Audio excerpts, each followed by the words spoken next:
I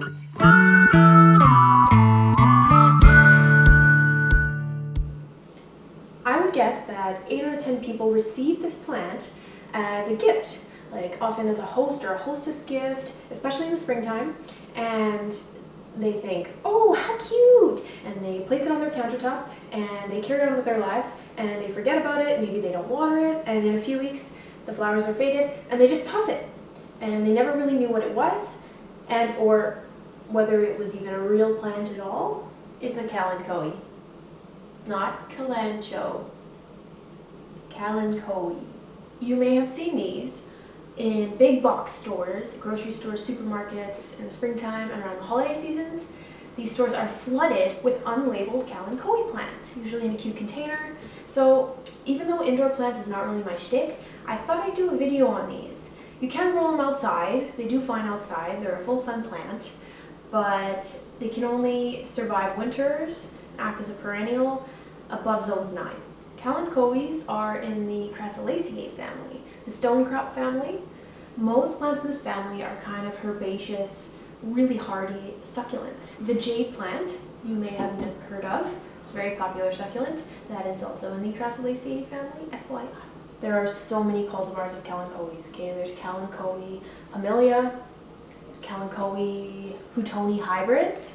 Here's one of those. There's Kalanchoe lativirens, also known as mother of millions or mother of thousands. That is a very popular one among succulent lovers. It's very cool.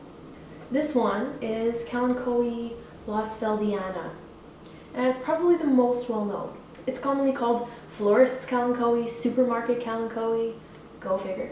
It's also known as flaming Katie and widow's thrill.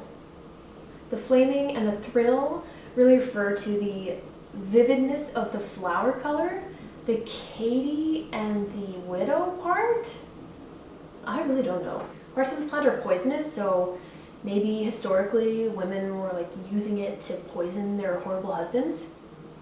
I don't know. That's not a fact. I just made that up. Kalanchoe plants come from Africa, Madagascar region, so hot, humid climate lovers. Obviously it's a succulent, so it holds a lot of water in its leaves. Definitely don't overwater it. Water will depend on the size of your container and your light exposure, but always make sure that at least the top 2 inches of soil in your container are bone dry before you water a succulent. Kalanchoe seeds are very uncommon. I'm sure you can find them, but most people, and especially commercial growers, will propagate them by taking a leaf cutting or an actual stem cutting from an already existing plant. If you do want to try growing them from seed, seeds are like dust, so I suggest mixing it with sand or vermiculite, and then when you scatter them, they'll be kind of evenly distributed. It would take at least 2 weeks, depending on your light conditions, for these seeds to germinate, and then months and months to mature. So you have to be patient. I'm also going to show you how to take a cutting if you're interested in propagating in a sec here. Whether you're seeding or propagating, please don't forget, you want your soil to be very porous, very well draining. So a store-bought cactus mix is designed to be porous for succulent plants. Or if you want to make your own, you can do 2 parts sand to 2 parts soil to 1 part perlite, or similar ingredients. Let's talk a little bit more about the actual plant. The foliage is very fleshy. I've heard some people say meaty, which is kind of weird. It's very smooth, dark, glossy, green, thick, strong foliage. The edges are what we call crenate, and the leaves grow upwards in an opposite direction. But the plant itself has a very round habit. So no matter how big it gets, it will kind of keep this round growing habit. If you were to keep transplanting a Kalanchoe Blossfeldiana plant, outside or inside, with the right lighting conditions, would probably grow to about 2 feet by 2 feet. So not very huge, but nice and contained, which has its pros. Doesn't spread. It's not aggressive by any means. It just minds its own business. Once the plant blooms, these flowers will stay in bloom for months and months if they're maintained properly, if you're watering the proper amount, which is not a lot, and if you're deadheading the spent blooms, that helps them to rebloom. Also, because I say sun loving, that doesn't necessarily mean scorching heat loving. Like, they like a south facing window. However, if your south facing window gets scorching hot, that could actually burn the flowers. These flowers are only about 1/2 inch in diameter. They're small little cuties. Some of them have so many layers depending on the variety of Blossfeldiana. Look at this one, is actually still in the process of bloom, and I captured it. Very beautiful. It really shows how many layers each little flower has. They bloom on what's called a peduncle. Have you ever heard this word? It's a very funny botanical word. Peduncle. It means that the flower clusters each bloom on their very own stem, which is pretty unique. So if you look here, you can see all these individual stems coming up from the base of the plant with the flower cluster at the end. It's a peduncle, as opposed to one massive stem with a lot of offshoot stems. A lot of flowers grow, a lot of plants grow that way. The flowers come in virtually every color you can possibly imagine, except blue.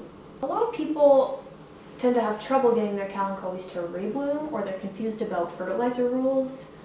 First of all, I want to say, when you see all those kalanchoes in bloom in the supermarket, those have been forced to bloom, okay? They've been manipulated with their lighting conditions to make sure that they're blooming for a certain time of year to boost sales. Kalanchoes will stay in bloom for months and months, and then they need a rest period. They need to hibernate. So if you're having trouble getting your kalanchoe to rebloom, all you've got is leaves and no blooms, likely you gotta stick them in a closet or keep them in the dark, and that should help force bloom. It will take like at least a month. You're giving it time to rest. It needs to rejuvenate and have enough energy to produce more flower bud. If you do want to fertilize before the buds actually open. You don't want to fertilize once the flowers are open. And you would want to use a 0-10-10. A 0-10-10 will have more phosphorus and potassium. Those minerals are really good for root strength and for bud and flower production.